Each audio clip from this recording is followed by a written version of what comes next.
Good afternoon. It is my privilege to introduce Creating the Change with this very bold statement. Disability doesn't define us, or does it? Our mission would be to redefine fair housing definitions and requirements for both new and existing dwellings.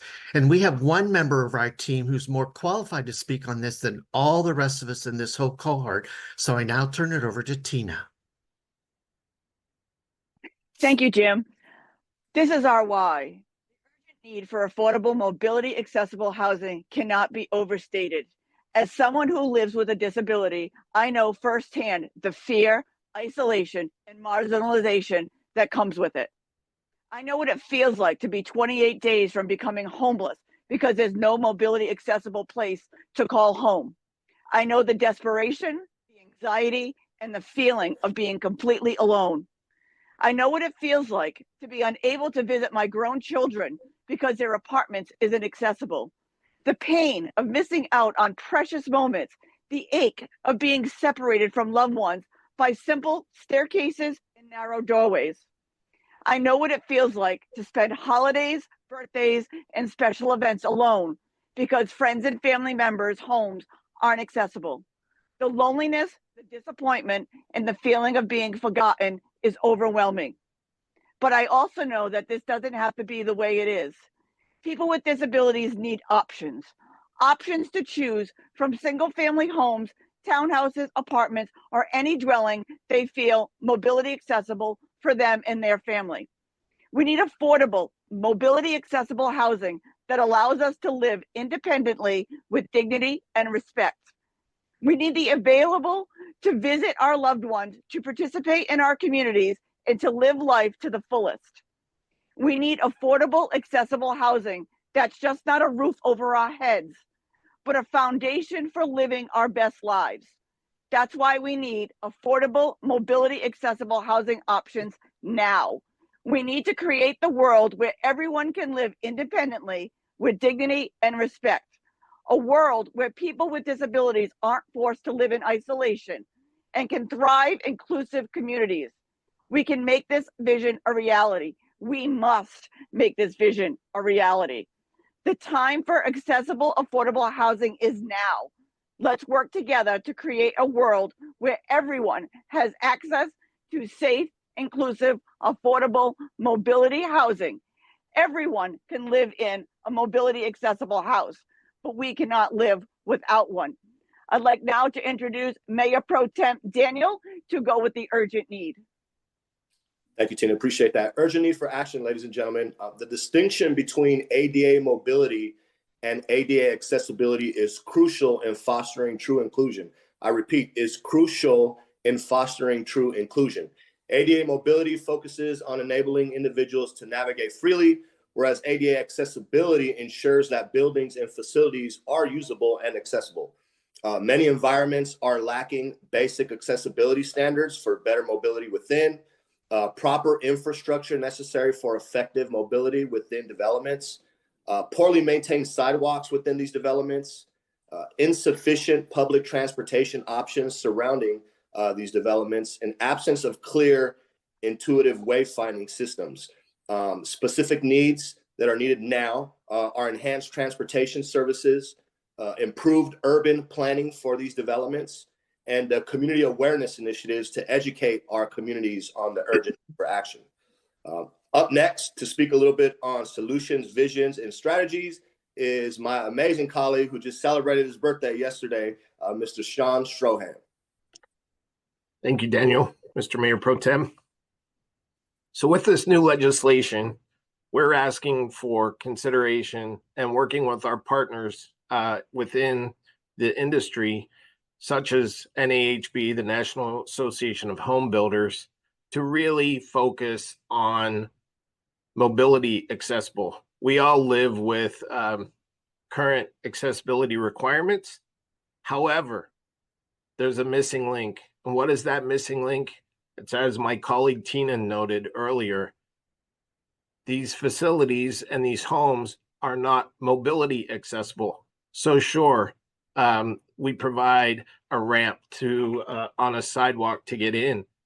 But what happens when they get inside the homes? I mean, The showers aren't built for mobility impaired. The doorways aren't built for accessibility for a wheelchair or some other motorized scooter. But we want to take a common sense approach. And by allowing this, we're now creating true independent living opportunities for those with mobility impairments. By doing this, what do? We now create a very independent living situation that now will have impact on our local economies, will create job opportunities, better access and awareness to mental health. But this small policy has the impact to create every single community throughout the United States. And with that, I'll turn it over to my colleague, Kenneth Constable from the great city of Indianapolis, will present more. Thank you so much, Shawn. When we think about our structure framework, I think we realize it's important to create sustainable housing solutions, expanding access to safe and affordable and livable spaces to support aging individuals and those with disabilities. We also want to make sure that we promote community stability, ensuring that long-term residents can remain in familiar environments, strengthening social connections and local systems. And then I think thirdly, advancing equity and inclusion is very important. So we intend to develop policies and programs that remove those barriers to secure housing, fostering a more just and inclusive society. I'll now turn it back over to Shawn. So how are we going to go about this? So what we have recognized is that there are current standards within the current American with Disabilities Act standards for a 10% mobility standards for homes. We want to increase that to 25% for all new construction. We are going to work out incentives for builders to add more mobility options within these communities. The cost should be relatively low if we talk about it in the beginning.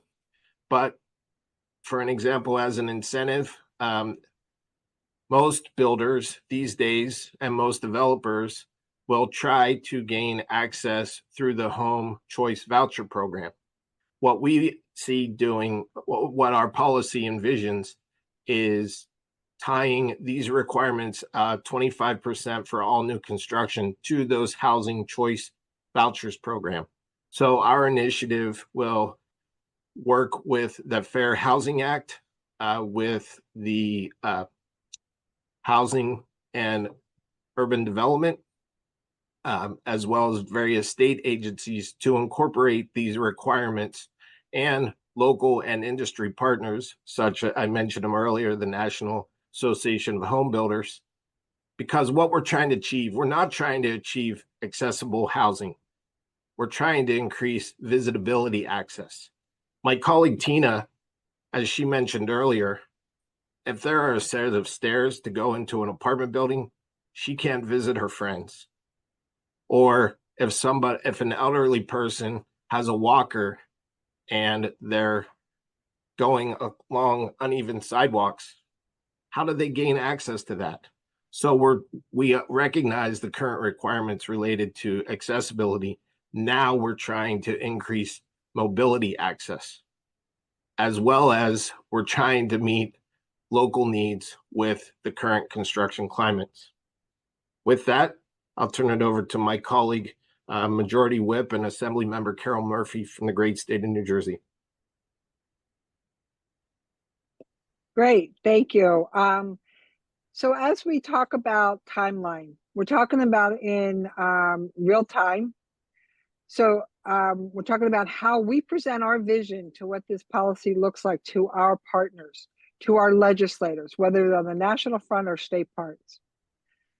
Why this is important for us as we're moving forward, and all of you, is when we start talking to our partners, we're now saying to them, this is what our urgency is. This is why we need it. This is what we need to get done.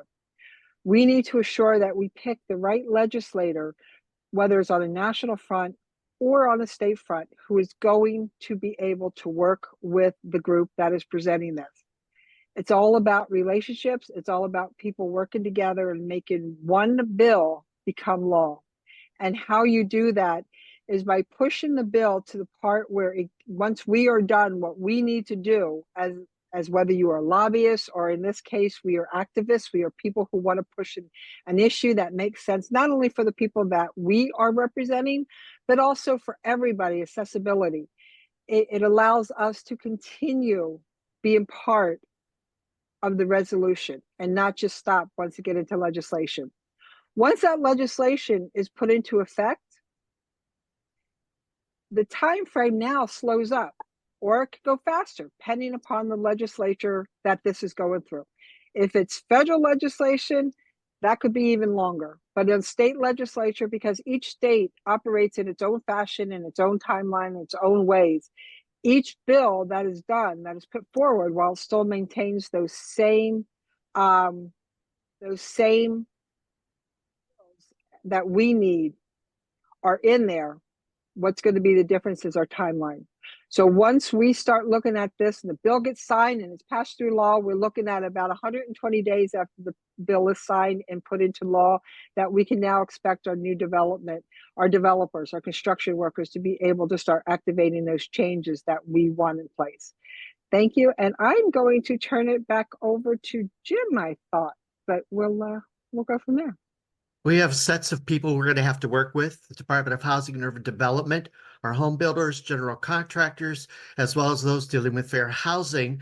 We're going to follow the leadership of two states, Massachusetts and Wisconsin, and push this to the next level. Thank you to our team, and no one better than to close it out with another challenging statement than Tina. Remember, we're all just one accident, diagnosis, or age away from using mobility devices, either temporarily or permanently. Accessible housing needs to happen now. Thank you very much.